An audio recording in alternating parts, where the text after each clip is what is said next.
La palabra del Señor. La meditación del Evangelio del día.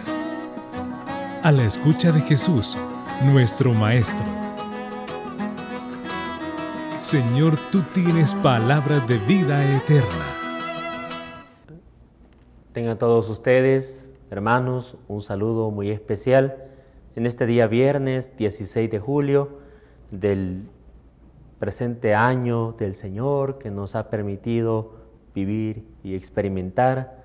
Soy el Padre José Edgar Hernández y en esta ocasión les acompaño con la reflexión del Evangelio de este día, en el cual también celebramos a Nuestra Señora del Carmen, a quien me voy a referir brevemente en esa devoción del escapulario que muchos pues tienen.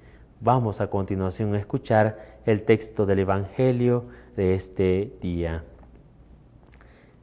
Del Santo Evangelio según San Mateo. En aquel tiempo Jesús estaba hablando a la muchedumbre cuando su madre y sus parientes se acercaron y trataban de hablar con él. Alguien le dijo entonces a Jesús: «Oye, allí fuera están tu madre y tus hermanos, y quieren hablar contigo». Pero él respondió al que se lo decía: «¿Quién es mi madre y quiénes son mis hermanos?».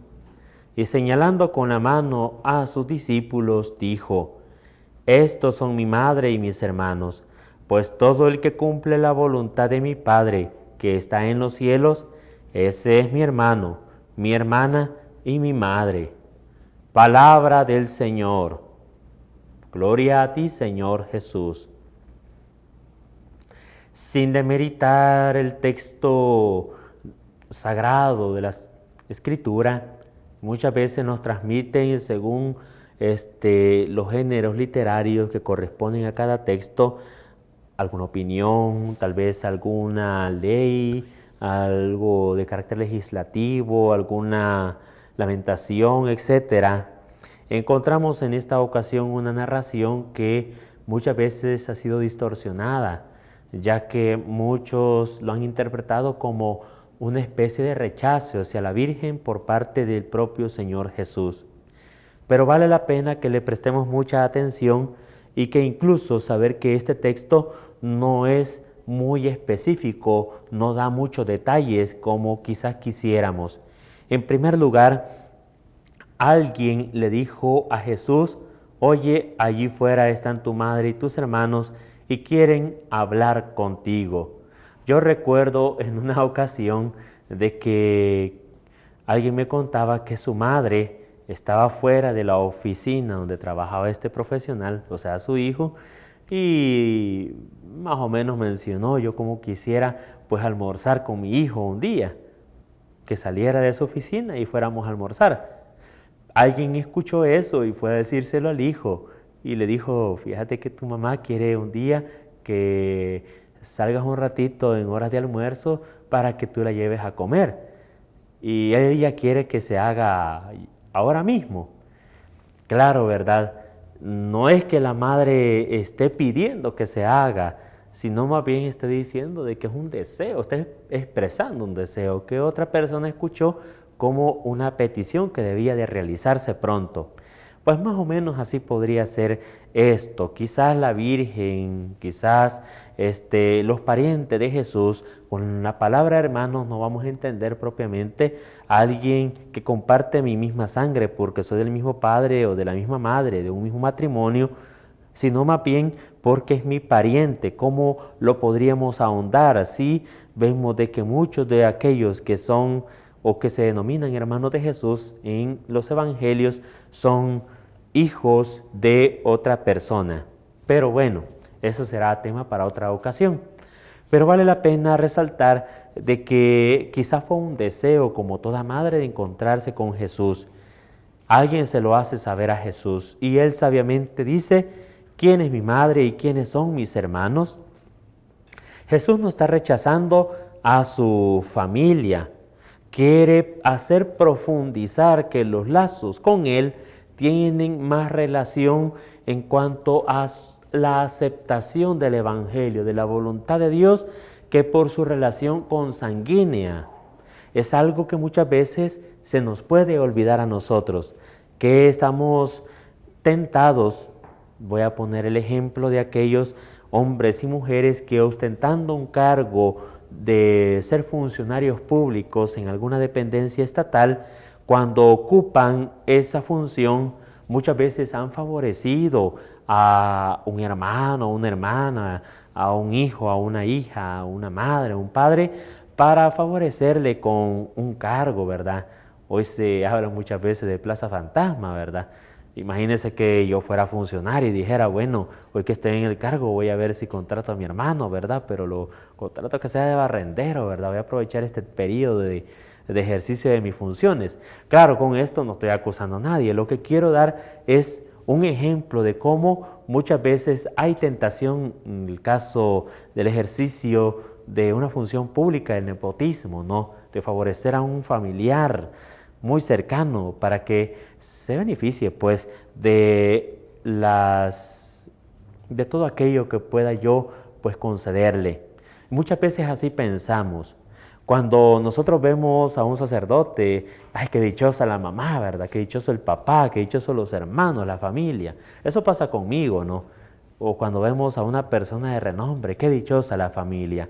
Pero Jesús nos hace reflexionar. No es dichosa la Virgen, no es dichoso sus parientes porque son parientes de Jesús, sino más bien porque han cumplido con la voluntad de Dios. Este es el punto. Se le agrada a Jesús, se le agrada a Dios, no tanto porque quizás estemos con un lazo consanguíneo, ni tampoco porque hayamos peregrinado allá a Tierra Santa, no todos tendremos la dicha, sino más bien porque hacemos la voluntad de Dios. El que hace la voluntad de Dios, ese es cercano a Jesús, ese es verdaderamente miembro de la familia de Jesús. Y ya que hoy celebramos una fiesta mariana, quiero no dejar de mencionar pues el hecho de que muchos de los bautizados tengamos la devoción de acudir a alguna misa en este día y hacernos y pedir que nos impongan el escapulario bendito. Este escapulario que tiene su origen con la aparición de la Virgen, allá creo me parece por el año 1209, a San Simón Stock, superior de la orden de los carmelitas, que tenían una vida contemplativa en torno al Monte Carmelo, allá por Tierra Santa, y que querían vivir la experiencia del profeta Elías en su encuentro con Dios. Pues allá por ese siglo III, desde ese momento viene desde el siglo XIII viene esa devoción de colocarse el escapulario bendito. Pero ojo que este escapulario no me da automáticamente la salvación.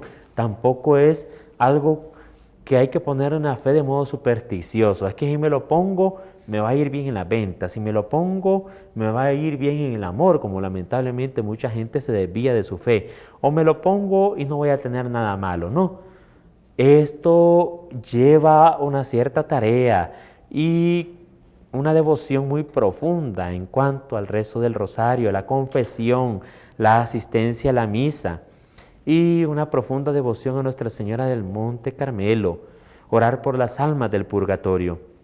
No voy a ahondar mucho en esto por cuestiones de tiempo, pero ¿cuáles son las promesas de tener esta devoción?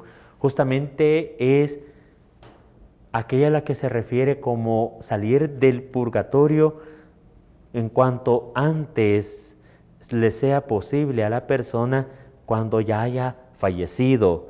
También protección en todos los momentos de su vida, sobre todo en la muerte, que no significa que nunca va a morir, sino más bien protección espiritual. De alguna manera como tener una especie de avisado hacia la salvación, ¿no? La intercesión de la Virgen es muy fuerte, les diré. También, sobre todo, esa promesa, ¿no?, de la devoción sabatina y esa relación con la Virgen de los días sábados, que es muy importante tomarlo en cuenta. En fin, existe bastante catequesis en torno a la Virgen del Carmen y al uso del escapulario, que quizás no podría ahondar ahorita, pero ya habrán otros programas, otros momentos, el mismo internet en las páginas católicas de confianza, pues podremos ahondar mucho en este tema. Por el momento, pues, quiero aprovechar y felicitar a todos aquellos que le tienen fuerte devoción a la Virgen y aquellos que pertenecen a la orden de los carmelitas, tanto de la antigua observancia como los carmelitas descalzos. De verdad, es momento de orar mucho por estas congregaciones para que el Señor suscite muchas vocaciones y le suscite mucha perseverancia en su respuesta a Jesucristo. Así sea. La palabra del Señor. La meditación del Evangelio del día. A la escucha de Jesús, nuestro Maestro. Señor, tú tienes palabras de vida eterna.